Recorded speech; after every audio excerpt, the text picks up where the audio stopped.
कैसा महसूस कर रहे हैं? अच्छा सर, कंफर्टेबल।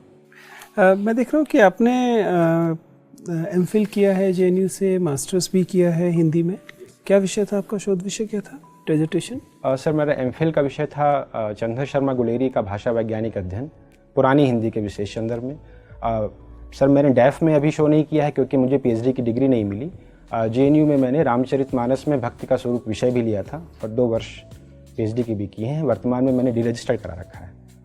अच्छा, तो फिर तो आपने काफ़ी गंभीरता से एकेडमिक्स में कम से कम साहित्य वाला अध्ययन तो आपने किया ही है। Yes sir. मुझे बताइए कि अगर हिंदी साहित्य का इतिहास पढ़ा जाए तो प्रथम दृष्टया ऐसा लगता है कि हिंदी की दुनिया में आमतौर पर सवर्ण, उनमें भी ब्राह्मण ही साहित्य लिखते थे और ब्राह्मण ही उस साहित्य का इतिहास भी लिखते थे।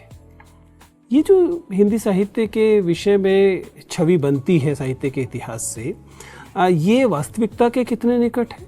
और दूसरा, अन्य वर्गों का साहित्य में भूमिका के कम होने के क्या प्रमुख कारण रहे? सर थोड़ा विस्तार में मैं इसका उत्तर देना चाहूँगा।